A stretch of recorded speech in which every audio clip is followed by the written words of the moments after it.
invitado a esta hora en el informativo del Eje Cafetero.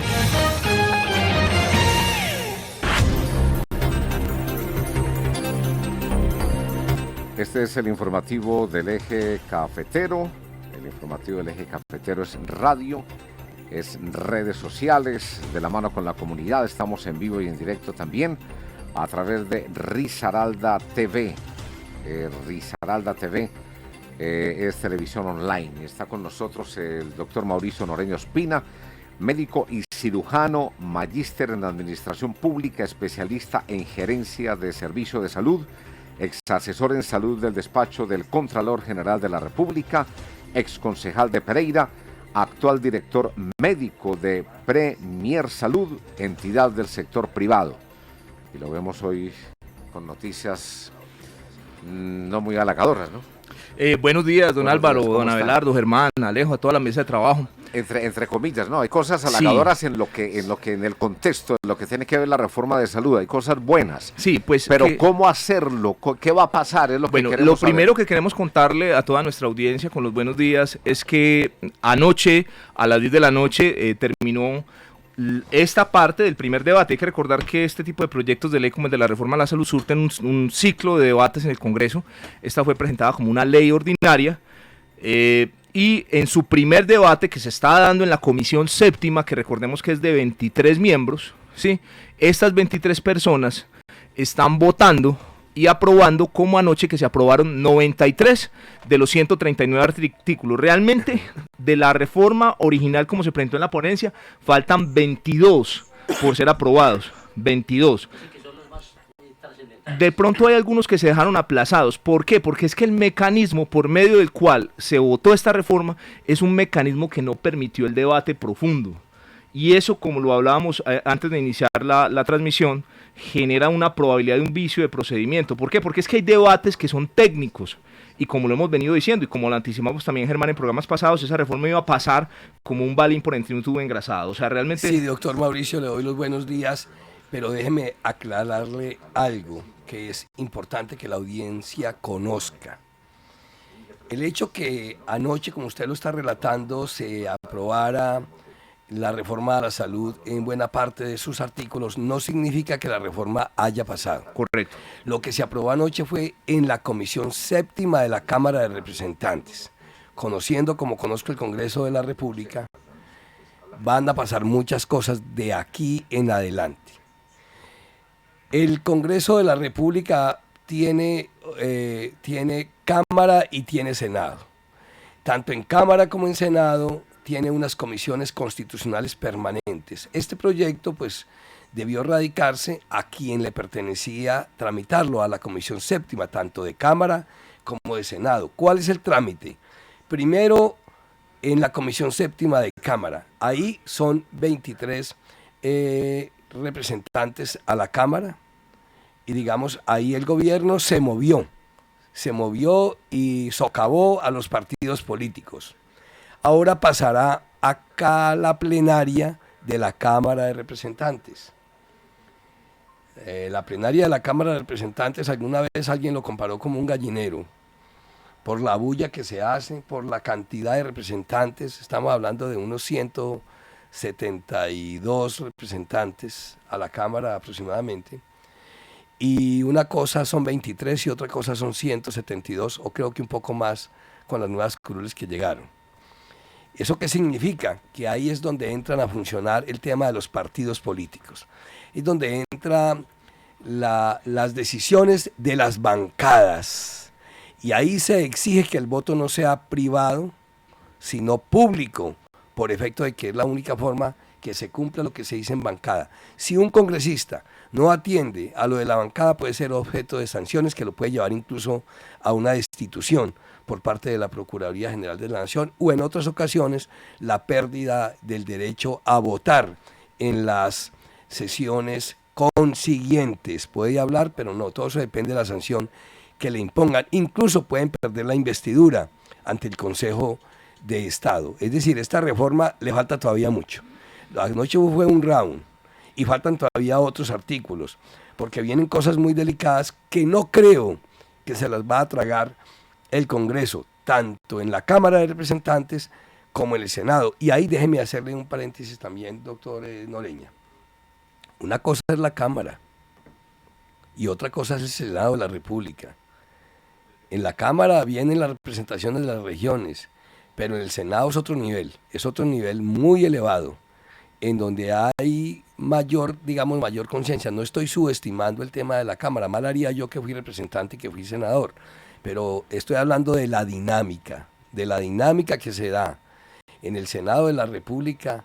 Podríamos decir, también hay su algo de gallinero, porque también son ya en este momento creo que éramos en esa época como 102, ahora en este momento creo que son 108 senadores 116, de la hermano. República. 100, ya le confirmo. No, pues que con todas esas curules que anexaron ahí, a veces quitan, uno se va, no las pueden llenar.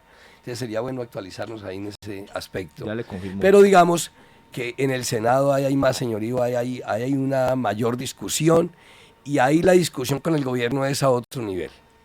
Doctor El Man, Senado pesa mucho. las plenarias Pesa pueden borrarlo mucho. de las Tienen el comisiones. mismo voto, tanto los representantes como senadores. De hecho, tienen el mismo sueldo.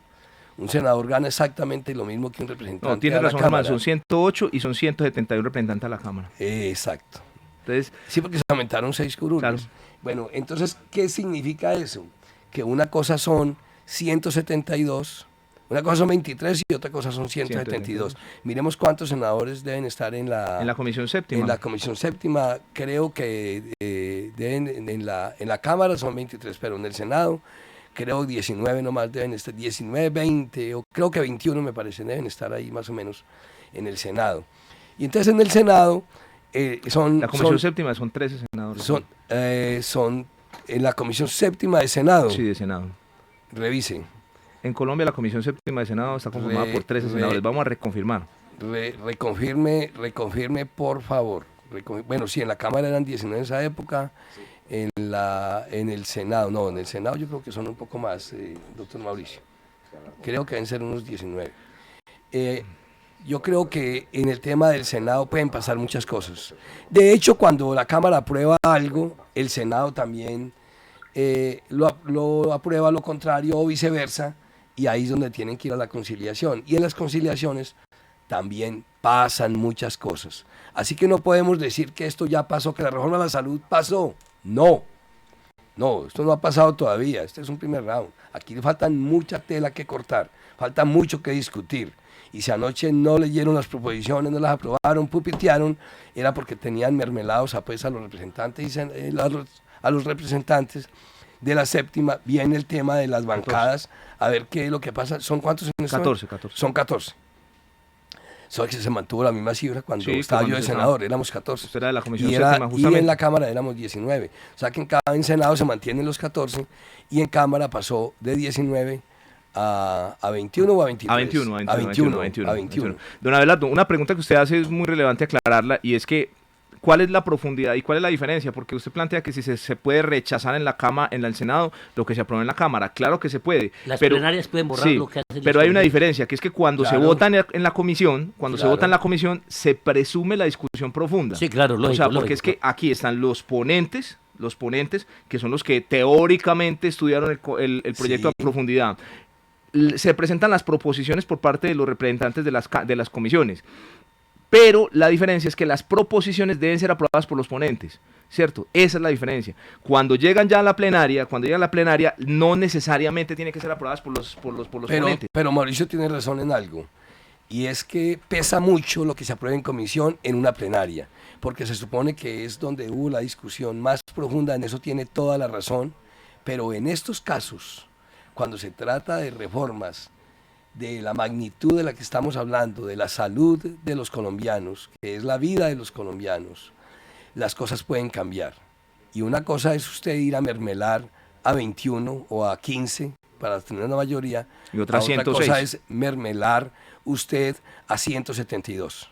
Así. O por lo menos la mitad de esos 172 más uno, porque es lo que se necesita para aprobar.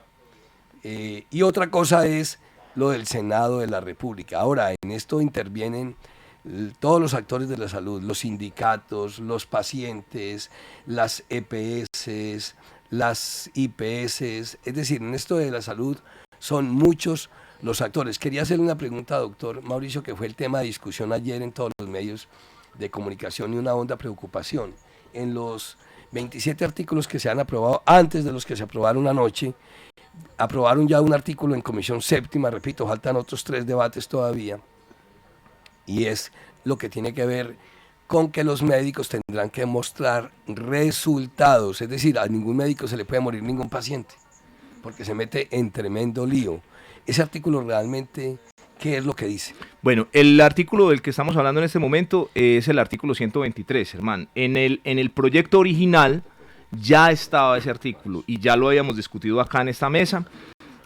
Habíamos hablado de la preocupación tanto por el hecho de la pérdida de la autonomía del ejercicio médico como por el tema de las comisiones evaluadoras y de la solicitud de juntas médicas por parte de cualquiera. Usted como familiar de alguien considera que el médico que lo está atendiendo no le formuló lo que era y puede solicitar una junta médica que según el proyecto tiene la obligación de hacerse. ¿Qué ocurre con eso? Que es que no necesariamente la percepción suya cuando lleva a arreglar el carro, o sea, si usted le está sonando maluco tiene que volver obviamente a hacer el reclamo, pero no necesariamente la percepción genera el resultado. Por eso, y esa fue una de las motivaciones por las que yo en reiteradas ocasiones les dije que probablemente el que diseñó esta reforma jamás en la vida ha atendido un paciente. Probablemente el que diseñó esta reforma jamás en la vida ha manejado un hospital. Esta es una reforma hecha a partir de colcha de retazos. El proyecto como quedó en la ponencia, que es la ponencia 339, el proyecto de ley 339, que pues con muchísimo gusto a las personas que lo requieran me los pueden solicitar por las redes, yo se los comparto como está ya con sello de la Secretaría del Senado. Anteriormente estaba en el artículo 136, ahorita quedó en el artículo 123. Voy a leerles el pedazo que fue motivo de discusión ayer, lo voy a leer textualmente. Artículo 123. Hace referencia a la definición del acto médico, abro comillas, el acto médico es el proceso resultante de la relación entre el médico y el equipo de trabajo y su paciente. Cierro las comillas transitoriamente. Hasta ahí, muy bien, eso es un acto médico, es el resultado de la relación entre el médico y el equipo de salud y el paciente. Ahora, el médico actúa con ética, libertad, autonomía, responsabilidad, autorregulación y profesionalismo, perfecto, pero con el objetivo de tratar y resolver los aspectos relacionados con la salud del paciente. Cierro comillas. ¿Cuál es el motivo de la discusión? La palabra resolver. Sería pedirle que uno como médico tiene que resolver, sería como pedirle al abogado que antes de sentarse a atender al cliente, tiene que garantizarle que el caso le va a salir, que lo va a sacar de la cárcel o que va a ganar el caso. Resolver es lo que en salud llamamos la resolutividad, y los médicos tenemos que demostrar ante la ley, ante el paciente, ante Dios, ante todo lo que nosotros juramos en nuestro juramento hipocrático, nuestros medios, que utilizamos todos los medios disponibles para tratar a ese paciente, no para resolver. La capacidad resolutiva, yo no puedo, como lo decía usted ahora, Germán, yo no puedo coger un cáncer y decir que va a tener resultado positivo, porque si yo lo atiendo a usted, mi capacidad llega hasta diagnosticarlo y tratarlo. Resolverlo no depende de mí. Porque si usted va a la casa y no se toma el medicamento, si llega una incidencia y su enfermedad es más agresiva que el resto de las demás enfermedades, esa resolutividad es imposible. Y desafortunadamente, como yo le he planteado, esto se llevó a una discusión política y a una discusión basada en, probablemente, no tengo las evidencias para decirlo, probablemente en prebendas y mermelada, donde se aprobó. Quisiera conocer, doctor Mauricio, también dos opiniones bien importantes. El gobierno ha dicho que están construyendo la reforma sobre lo construido. ¿Eso es verdad o eso es mentira? Eso es totalmente falso, hermano, eso es totalmente falso. Mire, decir en este momento que no se necesita una reforma sería ilógico. Todos los actores del sistema, los pacientes, los médicos, las instituciones, estamos convencidos de que se requiere una reforma, pero una reforma bien hecha, una reforma estructurada, una reforma que no se presente de la manera como se presentó. Una reforma responsable con los fiscalmente, por ejemplo, porque es que la intención del gobierno puede ser buena, pero ¿de dónde van a sacar 113 billones de pesos, que es lo que se calcula? Ahora, aquí hay un antecedente que preocupa mucho, o que debe abrirnos los ojos a todos los colombianos, y es porque el Ministerio de Hacienda, que es gobierno, que ahora es un ministro de entera confianza del presidente Petro, no se ha atrevido a certificar los recursos para esta reforma. Es que eso genera muchas dudas y sobre muchas todo dudas. genera las dudas de que aquellos que se opusieron a este proyecto, que son economistas expertos, hay que tener en cuenta. Alejandro Gaviria, que ha sido decano, ha sido rector. De misma forma, el ministro de Hacienda saliente, José Antonio Campo, la ministra de Agricultura, Cecilia López. Fueron los opositores, el que no ha salido es el director nacional de planeación, pero los que se opusieron e incluso mandaron una carta dirigida al señor presidente diciéndole que por favor retirara este proyecto. Y por eso lo echaron. Mire, Germán, el proyecto tiene un asunto muy positivo. Pues primero, de entrada, el hecho de que estemos discutiendo esto ya es un asunto positivo, porque eso ya nos pone sobre la mesa la discusión. Un asunto positivo es que permite la participación de las comunidades y de los pacientes por el mecanismo constitucional de las consultas previas. Es decir, cuando se va a aplicar, habla de las consultas a los indígenas, a las comunidades raizales, a las negritudes, las consultas a los rom, a los romaníes, que es una población de más de 16.000 personas en Colombia, y permite que la gente participe. Y yo me pregunto, ¿por qué no permitieron que en esta discusión participaran los gremios médicos? ¿Por qué no le prestaron atención a las 100 y pico asociaciones de usuarios que presentaron, que no los escucharon y tuvieron que presentar y radicar una propuesta alternativa? La otra opinión, doctor Mauricio, tiene que ver con lo que dijo ayer el exministro de Salud del gobierno Duque, Fernando Ruiz. Esta es una reforma a la salud que no está pensando realmente en el paciente, en la salud de los colombianos, sino que están pensando es en el manejo de las platas, al entregarlas a los entes territoriales, es decir, a la politiquería, y también se corre el riesgo que realmente esos dineros vayan a ser mal manejados. Pero también ha dicho el exministro Ruiz que esta es una reforma para gastarnos la plata de la salud en burocracia, porque se crean miles y miles de cargos en todos los departamentos y en todos los municipios. Sí, su opinión, por favor. Mire, Germán, el primer punto con respecto al manejo financiero es que en este momento está la red de servicios, es decir, las entidades que prestan la salud a cargo de las EPS. Algunas manejadas bien, algunas manejadas mal, algunas de manera regular. Con la reforma, el manejo de la red se le va a entregar a los departamentos, a los territorios. Entonces, en ese sentido, se requiere que los departamentos tengan un control estricto, que las asambleas sean eficientes, que hagan control político, porque en la medida en que se les asignen los recursos para contratar la red, es que yo no sé por qué de alguna manera se les metió que el manejo del privado era el malo y que el público es el bueno. Hemos tenido graves problemas con el manejo de algunos recursos y algunas contrataciones de lo público, y ahora se le asigna a lo público la entrega de este servicio, don Álvaro. Entonces, segundo, en materia de que se vayan a resolver los problemas de salud, desafortunadamente no es así. Voy a ponerles un ejemplo muy sencillo. Bueno, y hago el paréntesis para la invitación que le estábamos haciendo ahorita, que las personas que tengan inquietudes, por favor las manifiesten. Puede ser por medio de la plataforma de Facebook, que hay un chat abierto, y quienes quieran comunicarse con la emisora, don Álvaro, también, pues claro, para hacer... 342-1050. Es un teléfono fijo, marca 606-342-1050. Aquí, por ejemplo, antes de que siga con el tema, doctor Mauricio Noreña, escribe José Arturo García Gutiérrez: buen día para todos, siempre con argumentos válidos, Mauricio, y con suficientes conocimientos. Jorge Iván Corrales Cuartas: doctor Mauricio, ¿considera usted que la ADRES sí tiene la capacidad para dar gestión oportuna de manera eficaz al tema de los pagos a prestadores? Para bueno, que la tenga entonces, en cuenta. Pero espere, yo le sigo leyendo para que la vaya respondiendo. Hágale, don Álvaro. Patricia Rodríguez Dagua: necesitamos personas como el doctor Mauricio Noreña, que tiene el conocimiento don de gente y le preocupa un tema tan importante como lo es el de la salud de todos los colombianos. Gracias por explicar cada tema de una manera más clara. Alberto López: qué lujo de integrantes de este debate, un ex representante y ex senador, y un hombre como Mauricio que conoce el tema al dedillo. Felicitaciones.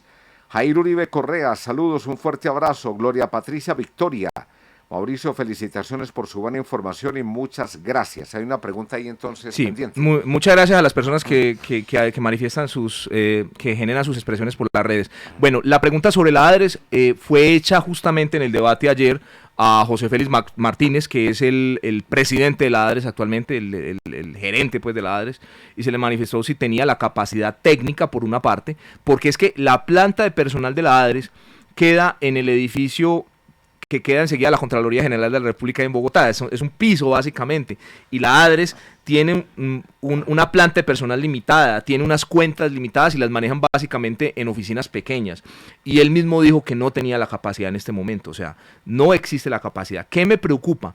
Que se dio en los artículos ya aprobados un periodo de transición de 2 años, y yo estoy, mire, firmemente seguro, no quiero ser un profeta de lo negativo, firmemente seguro que 2 años no van a ser suficientes.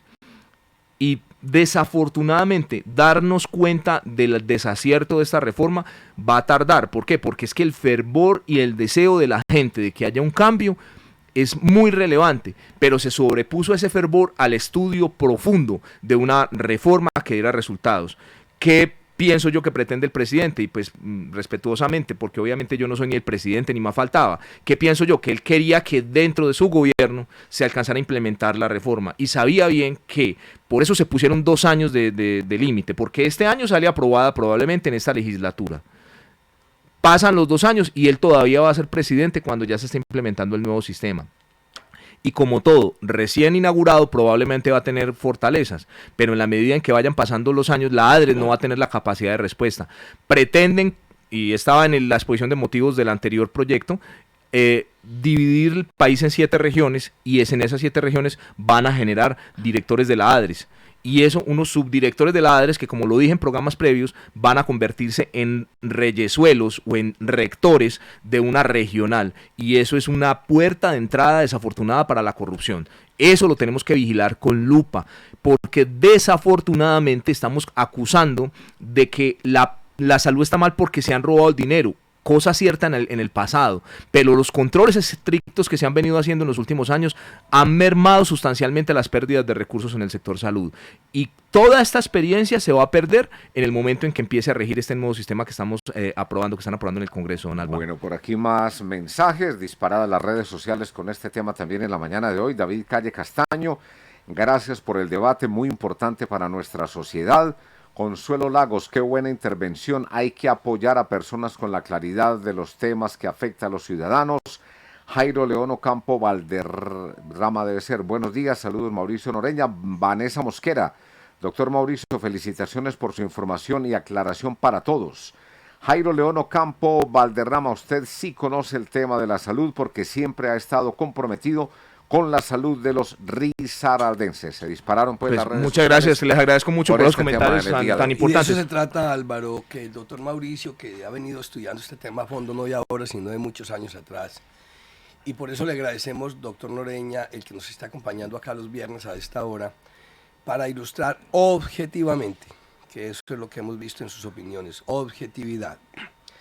Creo que no se puede llegar en ningún momento a sesgar cualquier información de estas, porque es un tema bastante sensible, es un tema bastante delicado. Sí, o sea que lo vamos a tener aquí otros tantos viernes, porque digamos que el gobierno se ha dado a la meta, es que al gobierno se le está acabando el tiempo para esto, y ya por eso anunciaron extras, ¿no? Sí. O sea que las sesiones ordinarias del Congreso van hasta el 20 de junio. Y estamos hoy a 19, un mes. Pero a la vez, el gobierno se embarcó en otras 2 reformas. Ya presentó la reforma laboral y la pensional. Yo creo que esa es una gran equivocación del gobierno del presidente Petro. Mi experiencia en el Congreso me dice que cuando a usted le dan tanta receta, cuando a usted le dan tanto tema al mismo tiempo y temas tan sensibles como el tema laboral, como el tema pensional y como el tema salud. Y todas de la Comisión Séptima. Y todas de la Comisión Séptima. Este es un tema muy complejo, porque entonces el gobierno tiene que mermelar ahí 3 veces seguidas, porque dice, no, señor ministro, no, doctor Velasco, venga, que es que el acuerdo que hicimos fue para la salud, pero venga, pues hablemos del tema pensional, cómo va a ser la movida. Venga, pues a ver cómo va a ser el tema laboral. Ese es otro negocio. Es que es muy complejo. Es que el exministro Fernando Ruiz le asiste toda la razón. Esto aquí hay mucha plata de por medio. hay mucha plata de por medio. Aquí se mueve mucho dinero. Entonces son temas muy complejos de muchos intereses. Por ejemplo, todo el tema empresarial. En el tema laboral, que no lo voy a abordar, lo abordaremos también con otro doctor Noreña, pero desde el ámbito de vista laboral habrá que conseguir otro doctor Noreña, experto en el tema laboral. Ahí le tengo un abogado buenísimo para eso, que viene y le echa el cuento, que ese sí es un amigo. Ese es un tema también bien espinoso. Claro. Se van a perder muchos Antes del comentario, yo quiero hacer un comentario con respecto a eso, Germán, y es que desafortunadamente cuando llevamos las discusiones a lo político y se limita a lo técnico, se tiende a perder las proporciones. Y yo les decía ahorita en un concepto muy simple. La gente se preocupa porque hay 1 millón de tutelas al año. O sea, ¿qué es que 1 millón de tutelas? Entre tutelas y PQRS, que recibe la superintendencia, que reciben las personerías y las defensorías del pueblo. Y hay 400, según los registros individuales de prestación de servicio, los RIPS, hay 461 millones de atenciones al año. Entonces, usted se imagina 461 millones de atenciones que no generan tutela ni queja, contra 1 millón de quejas. Eso no alcanza a ser ni siquiera el 1%, el 0.5%, el 0.4%, el 0.6%. Entonces, en ese sentido, la proporción de lo que realmente tenemos que visualizar es que pues le faltan los controles, y eso pues lo hablaremos más adelante, que son el control de la Corte, el control de la plenaria, el control de la siguiente ronda de debates y la Corte Constitucional. Escribe por acá Beatriz Arias, gracias doctor Mauricio por ilustrarnos sobre este tema. Alberto López, mi humilde opinión, Petro solo quiere entregarle la salud a burócratas amigos de él. Será un horror esa plata de la salud en manos de funcionarios públicos corruptos. Esto es igual a cuando hacen reformas en las empresas para cambiar el que llegó, sacar a los funcionarios viejos para meter a los amigos. Jorge Iván Corrales Cuartas, doctor Mauricio, ¿de qué manera se puede ver afectada una persona con una enfermedad crónica y su atención integral de cara a la reforma? Paremos ahí, Álvaro, por favor, respondámosle. Bueno, le agradezco, pues con respecto a lo que comenta el primer oyente, don Alberto, pues yo no podría asegurar lo de que Petro ese sea su propósito, pero uno le queda el sinsabor de cuál es el propósito real y cuál fue el objetivo con acabar el proceso como venía en vez de mejorarlo.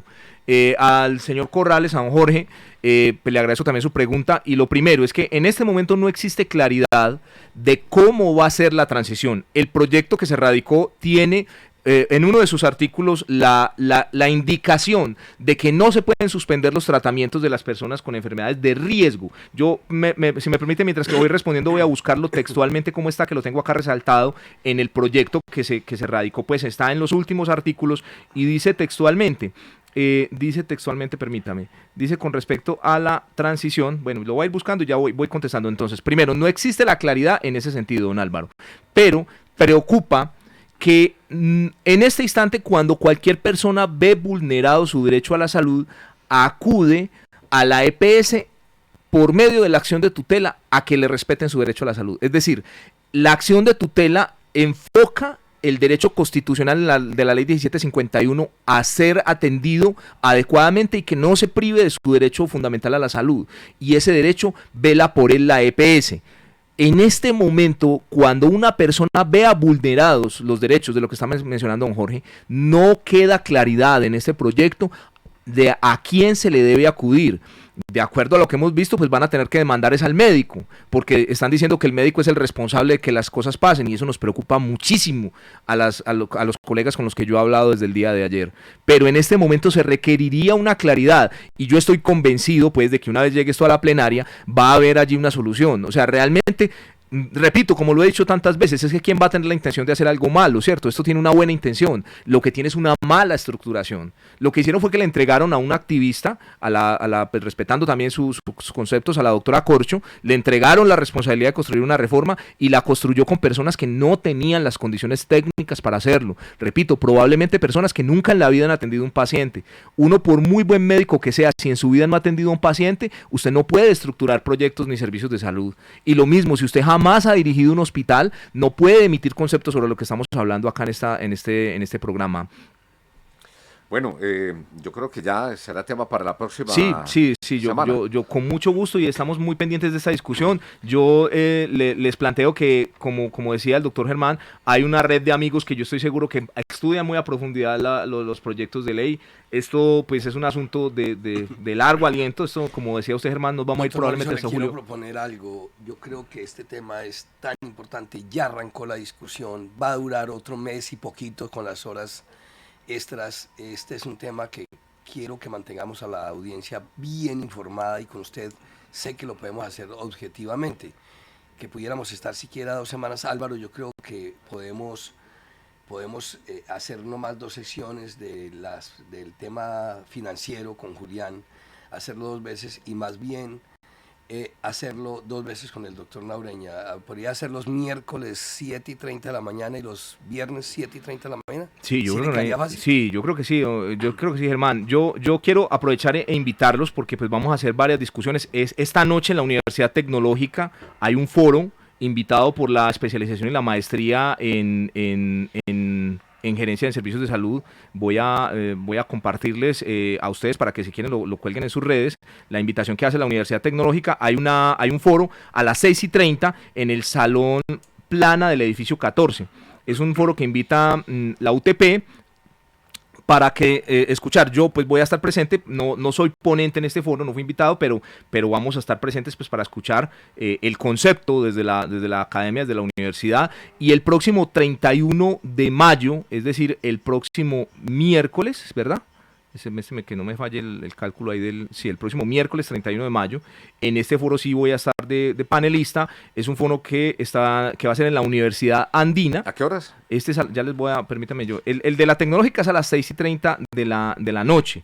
En el de la Universidad del Área Andina es el foro Reforma a la Salud, ¿dónde estamos y para dónde vamos? Es a las 8 de la mañana en el auditorio Pablo Oriveros Marmolejo. No pudiera estar acá. Ese miércoles no vamos a poder estar en el programa, correcto. Entonces podríamos hacerlo esta semana, el martes, no creo que haya inconveniente. Ser martes y viernes y en este foro vamos a estar como ponentes, hay que pues mirar hablando. La hora, porque hay que mirar, Álvaro. Pues eso quedamos pendientes para que lo revisemos. Lo puede concertar con y Álvaro, la idea, pero yo creo que sí es bueno que... La idea es invitar a la audiencia a que participen. Yo quiero que tengamos en cuenta que este es un tema que nos preocupa a todos, y que por la radio, pues, por medio de las invitaciones que ustedes hacen, la gente pueda comunicarse al teléfono fijo, hacer sus preguntas en vivo. Y usted las pueda responder. Claro que sí, con muchísimo gusto. A propósito de la Universidad Tecnológica de Pereira, el rector de la Universidad Tecnológica de Pereira, Luis Fernando Gaviria Trujillo, está invitando ahora a las 10:30 de la mañana a una rueda de prensa para presentar los resultados del informe de la gestión 2022 como parte de la 18ª audiencia pública de rendición de cuentas a la ciudadanía. Este evento ahora a las 10:30, hoy 19 de mayo de 2023, tendrá lugar en la sala del Consejo Superior, edificio administrativo 1A de la UTP, y será, repito, ahora a las 10:30 de la mañana. Allí vamos a estar, y el martes es día de fiesta. El martes próximo pues vamos a estar hablando precisamente del balance que hace el doctor Gaviria, como lo hizo aquí la semana pasada, pero es que es tantos temas los que tiene para contar y los resultados para mostrar el rector de la UTP, que vamos a intentar hacer un resumen de lo que él hoy pues le cuente a toda la ciudadanía.